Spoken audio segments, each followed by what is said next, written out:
नमस्कार, मी सुमित गाडेकर. चला बोलू काही या कार्यक्रमात आपल्या सर्वांचं स्वागत करतोय. दर्शको, आपल्या सर्वांना माहीत आहे की 2 दिवसांपूर्वी काँग्रेसचे नेते माजी अध्यक्ष खासदार राहुल गांधी यांच्यावरती मोदी सरकारने कारवाई केली आहे.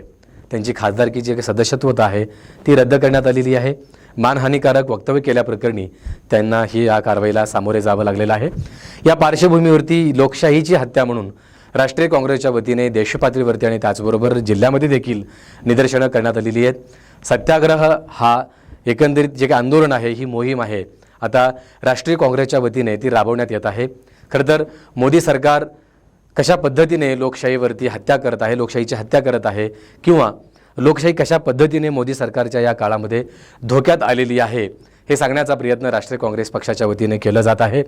राहुल गांधी यांच्यावरती खरंच अन्याय झालेला आहे का, किंवा राहुल गांधी जे संसदेमध्ये प्रश्न उपस्थित करतायत ते रास्त आहेत की नाही, किंवा सरकारी किंवा सत्ताधारी पक्षाला विरोधी पक्षाच्या नेत्यांनी विचारलेल्या प्रश्नांना उत्तर द्यायची नैतिक जबाबदारी आहे की नाही. मग असेल तर तशी अपेक्षित उत्तरं का दिली जात नाहीत, किंवा राहुल गांधींनी हा प्रश्न किंवा अडाणीचा मुद्दा का उचलून धरलेला आहे. अडाणी मोदी यांचे नातेसंबंध काय आहेत. अंबानी, अडाणी हे जे काही उद्योजक आहेत, छोटे छोटे उद्योजक अचानक अशा पद्धतीने देशामध्ये श्रीमंत कसे होत आहेत, शेकडोंच्या गणनेमध्ये त्यांची गणना केली जात होती. आता तेच उद्योजक आता जेमतेम पहिल्या आणि दुसऱ्या यादीमध्ये श्रीमंतांच्या यादीमध्ये येऊन बसलेले आहेत. या पाठीमागचं रहस्य काय आहे, असा प्रश्न राहुल गांधी यांनी संसदेमध्ये उपस्थित केला होता.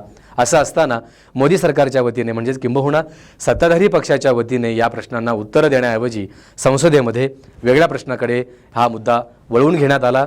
त्यानंतर राहुल गांधी यांच्यावरती कारवाई करण्यात आली. एकंदरीत राहुल गांधी यांनी 2019मध्ये जे काही मोदी यांच्याविषयी वादग्रस्त वक्तव्य केलेलं होतं, जे कोर्टाचं म्हणणं आहे की सगळ्या चोरांची नावं ही मोदी का असतात, या वाक्यावरून राहुल गांधी यांच्यावरती कारवाई करण्यात आलेली आहे. खासदारकी त्यांची रद्द करण्यात आलेली आहे. या सगळ्या पार्श्वभूमीवरती राष्ट्रीय काँग्रेस पक्षाला वाटतं की या देशातली लोकशाही ही धोक्यात आलेली आहे. विरोधकांचा आवाज दाबला जातोय, परंतु राष्ट्रीय काँग्रेस पक्षाला त्यागाची भूमिका आहे, त्यागाची पार्श्वभूमी आहे. एकंदरीत या देशाला स्वातंत्र्य मिळवण्यासाठी राष्ट्रीय काँग्रेस पक्षाने आपलं अख्खं जीवन, आपले नेते हयात घालवलेले आहेत, रक्त त्यांनी सांडलेलं आहे, तेव्हा कुठे या देशाला स्वातंत्र्य मिळालेलं आहे. आम्हाला पराक्रमाची पार्श्वभूमी आहे, आम्ही कोणापुढे झुकणार नाही, असं म्हणत राष्ट्रीय काँग्रेसचे अध्यक्ष मल्लिकार्जुन खरगे यांनी सबंध देशभरामध्ये सत्याग्रह मोहीम हाती घेतलेली आहे. या दिवशी त्यांनी अंगावरती काळी वस्त्र परिधान करून सबंध देशभरामध्ये आणि जिल्ह्यामध्ये एकंदरीत निदर्शनं करतायत. आता यापुढे राहुल गांधींचं काय होणार, कोणत्या कारवाईला त्यांना सामोरे जावं लागणार आहे, आणि त्यांनी विचारलेल्या प्रश्नांना सत्ताधारी पक्षाने किंवा मोदी हे उत्तर देतील का, हे पाहणं आता उत्सुक्याचं ठरणार आहे. तुर्तास आपण आता जाणून घेऊयात किंवा पाहूयात की राष्ट्रीय काँग्रेसच्या वतीने मल्लिकार्जुन खरगे यांनी सत्याग्रह मोहीम कशा पद्धतीने हाती घेतलेली आहे, एकंदरीत त्यांना या प्रकरणाविषयी काय वाटतं, त्यांनी प्रेस कॉन्फरन्स म्हणा किंवा पत्रकारांना संबोधित करत असताना काय प्रतिक्रिया दिलेली आहे, आपण पाहूयात. पहला तो मैं सभी पार्टी के नेताओं को, जो हमारे फ्लोर लीडर्स हैं लोकसभा में, राज्यसभा में, और इम्पोर्टेंट लीडर्स भी जो है उनका मैं शुक्रिया अदा करता हूं, धन्यवाद देता हूं कि उन्होंने कल जोरदार तरीके से हमारा समर्थन किया. राहुल गांधी जी का जो डिफेमेशन केस में डिस्क्वालीफाई जो हमारे स्पीकर ने किया था, उसके बारे में डेमोक्रेसी की हालत देश में क्या है, किस ढंग से चल रही है, इसके लिए वो सभी पार्टी चिंतित है. और उन्होंने राहुल गांधी जी के एक इसके लिए सभी लोग ने डिफेंड करके और उनके बारे में अपनी बात जो बताई, इसलिए मैं उनको पुनः यहाँ पर धन्यवाद देना चाहता हूँ, उनका शुक्रिया अदा करना चाहता हूँ. भाइयों, दूसरी चीज़ ये है कि आज हम काले कपड़े के ड्रेस में क्यों आए, कि ये नहीं कि किसी को बताने के लिए नहीं, हम ये दिखाना चाहते हैं कि इस देश में डेमोक्रेसी को मोदी जी एक एक करके खत्म कर रहे हैं. एक तो पहले ऑटोनोमस बॉडीज को खत्म करते हुए आए, दूसरी तरह जो कानूनी तहत लोग चुनाव में जीत के आए, उनको डरा धमका के उन्होंने हर जगह अपनी सरकार बनाने में गए। तीसरी बात, जो लोग झुकते नहीं उनको झुकाने के लिए ईडी का इस्तेमाल, सीबीआई का इस्तेमाल उन्होंने किया और कर रहे हैं भी। और हर एक चीज को ऑथेंटिसिटी पूछते हैं पार्लियामेंट में और राज्यसभा में। और जो ऑथेंटिक तरीके से हमने ये कहा कि देखिए ये जेपीसी का मामला है, सभी लोग डिमांड कर रहे हैं, जो व्यक्ति अदानी जिसकी संपत्ति पहले 3,000 करोड़ थी, उसके बाद उसकी संपत्ति 50,000 करोड़ बन गई, फिर उसके बाद उसकी संपत्ति 2 लाख करोड़ बन गई, लेकिन 2.5 साल में उसकी संपत्ति 12 लाख करोड़ बन गई। ये कैसा बना? इसके लिए राहुल गांधी जी ने पार्लियामेंट में चंद प्रश्न पूछे। पहला प्रश्न तो ये पूछा कि मोदी जी, अदानी के प्लान में आप आए थे, ये आपके और उनके रिश्ते क्या है? दूसरा प्रश्न इनका था कि जो अदानी इतना छोटा इंडस्ट्रियलिस्ट है, उसको इतना बड़ा आपने किया, इसका कारण क्या है? और तीसरा, आप फॉरेन कंट्री जब जा रहे हैं, दूसरे मुल्कों पे जब जाते हैं, उनको प्लेन में लेके जाते हैं, कितने बार लेके गए? चौथा प्रश्न ये था कि आप जहाँ जहाँ जाते हो उसी वक्त वो भी वहाँ पर आके मिलते हैं, उसका कारण क्या है?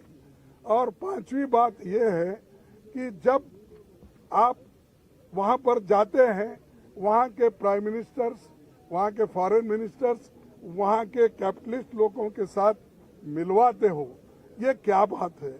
इन चीजों को आप उत्तर दे दो। और छोटे से समय पे एक आदमी इतना पैसा कमा सकता है, जब देश में 50% लोग अभी भी उनकी इनकम केवल गरीबी रेखा के नीचे है। लेकिन ऐसे बड़े लोगों का जो आज संपत्ति बढ़ रहा है, इतना फास्ट बढ़ रहा है, कोई पर कैपिटा इनकम दूसरों का उतना नहीं बढ़ रहा है। इसके लिए जो सवाल किए थे, उन सवालों का जवाब वो नहीं दे सके। और पूरे पार्टी के नेता लोग यहाँ पर, जो जितने भी पार्टियां, हमारे 18 पार्टी आज आए हैं, एक भी पार्टी मिस नहीं हुआ। सभी मिलके यही मुद्दा पूछ रहे कि भाई आप ज्वाइंट पार्लियामेंट्री कमेटी बिठाओ, उसमें खुल के आएगा, सत्यता बाहर आएगी, रिकॉर्ड्स देखेंगे और रिकॉर्ड्स छानबीन करने के बाद जो चीज बाहर आएगी वो सबको मालूम होगा, ट्रांसपेरेंसी होगी। और आपको ये भी मालूम होगा कि हम जो ये डिमांड कर रहे हैं, ये डिमांड क्यों कर रहे हैं, ये भी लोगों को मालूम होगा। तो ये जो चीजें हैं, उनके फाइल भी जांच हो गई। और आप जेपीसी करने को क्यों डर रहे हो? आपका तो मेजॉरिटी है, 2/3 मेजॉरिटी है, बहुमत है। हम तो अल्पमत में है। और मेंबर्स जो बनेंगे ज्वाइंट पार्लियामेंट्री कमेटी के, वो तुम्हारे ज्यादा बनेंगे, बीजेपी के ज्यादा बनेंगे, या तुम्हारे दोस्तों को मिला के और ज्यादा हो जाएंगे। तो डर क्यों बात है? किस बात से डर रहे हो? इसका मतलब है की दाल में कुछ काला है। एकंदरीत राष्ट्रीय काँग्रेसचे अध्यक्ष मल्लिकार्जुन खरगे यांनी राहुल गांधी यांच्या प्रकरणाविषयी किंवा एकंदरीत देशातली लोकशाही कशा पद्धतीने धोक्यात आलेली आहे यासंबंधी पत्रकारांशी संवाद साधलेला आहे आणि त्यांनी अनेक मुद्द्यांना हात घातलेला आहे। राहुल गांधी उपस्थित करत असलेले प्रश्न ते रास्त आहेत, जनतेचे प्रश्न आहेत, त्या प्रश्नांपासून पळू नका, वेगवेगळ्या मुद्द्यांपासून डायव्हर्ट करू नका असं म्हणत मल्लिकार्जुन खरगे यांनी मोदी आणि मोदी सरकारवरती जोरदार निशाणा साधलाय। याच पार्श्वभूमीवरती सोलापूर शहर जिल्ह्यामध्ये सोलापूर शहर काँग्रेसच्या वतीने देखील पोस्टर्स जारी करण्यात आलेले आहेत, ज्या पोस्टरमध्ये राहुल गांधी तुम संघर्ष करो हम तुम्हारे साथ है अशा पद्धतीचं सपोर्टिव्ह पोस्टरचं उद्घाटन सोलापुरामध्ये सोलापूर शहर काँग्रेसच्या वतीने उद्घाटन करण्यात आलेलं आहे। सोलापूर शहर काँग्रेसच्या अध्यक्ष जे आहेत चेतन नरोटे त्यांनी काय भूमिका एकंदरीत त्यांची दाखवलेली आहे, काय ते बोलतायत आणि एकंदरीत येणाऱ्या आगामी काळामध्ये ते कशा पद्धतीने पुढे वाटचाल करणार आहेत आणि सोलापूर शहर जिल्ह्यामध्ये या निदर्शनाला किंवा या आंदोलनाला कशा पद्धतीनं महाविकास आघाडीच्या नेत्यांकडून किंवा एकंदरीत त्या सगळ्या राजकीय नेत्यांकडून कशा पद्धतीने याला सोलापूर शहर जिल्ह्यामध्ये स्थानिक पातळीला या ठिकाणी प्रोत्साहन मिळणार आहे ते पाहणं देखील आता महत्त्वाचं ठरणार आहे. चेतन नरोटे एकंदरीत निदर्शनाबद्दल काय बोलतात ते आपण पाहूयात. राहुल जी गांधी संघर्ष करो हम तुम्हारे साथ आहे. ह्या देशातील जनता हे अन्याय सहन करणार नाही. आदरणीय नानाजी पटोले व आमच्या नेत्या प्रणिती शिंदे यांच्या मार्गदर्शनाखाली आज सोलापूर शहरामध्ये याचं उद्घाटन ह्या ठिकाणी आम्ही करत असताना जवळपास 100 रिक्षावर हे बॅनर लावलेले आहेत आणि प्रत्येक चौकामध्ये आत्ता जे मीटिंग झाली त्या मीटिंगमध्ये प्रत्येक नगरसेवकाला आम्ही टार्गेट दिलं आहे की आपल्या भागातील 10 किमान रिक्षाला आणि प्रमुख चौकामध्ये राहुलजी गांधी संघर्ष करो हम तुम्हारे साथ है आणि देशातील जनता हे अन्याय सहन करणार नाही अशा पद्धतीचं बोर्डिंग पोस्टर आम्ही या ठिकाणी सोलापूर शहरामध्ये लावतोय. आपण बघताय की राज्यामध्ये देशामध्ये सोलापूर शहरामध्ये भारतीय जनता पार्टी सत्तेत आहे पण त्यांना देखील आज राहुलजी गांधी यांच्या विरोधात रस्त्यावर यायला जे ह्याचा अर्थ काँग्रेस आता मजबूत होत आहे या देशामध्ये, महाराष्ट्रामध्ये आणि सोलापूर शहरामध्ये. परवा आपण बघितलं की सोलापूर शहरातले मंत्री स्वतः या ठिकाणी घोषणा देत होते. म्हणजे खऱ्या अर्थानं आता राहुलजी गांधी हे मैदानात उतरले आहेत आणि पूर्ण BJPची टीम पंतप्रधानपासून सगळे आत्ता घाबरलेले हे दिसतंय. आज आम्ही खऱ्या अर्थानं जे सत्ताधारी ते रस्त्यावर उतरले हे तर आम्ही बघितलं. आजपर्यंत कधी ते रस्त्यावर उतरले नव्हते. आज किमान 100 ह्या ठिकाणी रिक्षा आहेत त्या रिक्षावर आम्ही या ठिकाणी हे बॅनर लावलेले आहेत आणि आम्ही सगळेजण एक काँग्रेस पक्षाचे सर्व सच्चे पूर्ण सोलापूर शहरामध्ये आपल्या भागामध्ये प्रणिती यांच्या नेतृत्वाखाली ज्या लोकशाही ज्या सिस्टीममध्ये विरोधकांना बोलू दिलं जात नाही, ज्या पार्लमेंटमध्ये विरोधकांना बोलू जात नाही, कन्स्ट्रक्टिव्ह क्रिटिसिझम असायला पाहिजे, कन्स्ट्रक्टिव्ह ऑपोजिशन असायला पाहिजे, ते होत नाही. किंवा जिथे प्रेसला आणि जर्नलिस्टना पण अटक केली जाते. खरंच त्या ठिकाणी अराजकता आहे हे म्हणायला काही हरकत नाही. आणि ज्या पद्धतीत करतात म्हणजे तुम्ही 2 वर्ष कन्व्हिक्शन करता, त्याच्यानंतर 8 वर्ष डिस्क्वालिफिकेशन करता आणि मग तुम्ही नोटीस पण बजावता की घर खाली केलं, रिकामं केलं पाहिजे. का म्हणून काय केलं, काय एवढं मोठं काय केलं होतं राहुलजींनी? फक्त भारत जोडो यात्रा काढली होती, जी सत्य परिस्थिती आहे, जी वस्तुस्थिती आहे ती लोकांसमोर मांडली होती. महागाईच्या विरोधात आवाज उचललेला, त्या ठिकाणी बेरोजगारीच्या विरोधात आवाज उचललेला. काय केलं जे एक विरोधकांनी जे केलं पाहिजे किंवा सामान्य नागरिकांनी जे केलं पाहिजे तेवढं केलेलं. पण कुठेतरी मला असं वाटतं ह्या सगळ्या गोष्टीमधून आणि त्यांची भारत जोडो यात्रानंतर वाढणारी पॉप्युलॅरिटी राहुलजींची बघून मोदीजींना कुठेतरी आता इनसिक्युअर वाटते, भीती वाटते आणि एक अहंकार की हमारा अभी कोई कुछ नहीं बिगाड़ सकता है.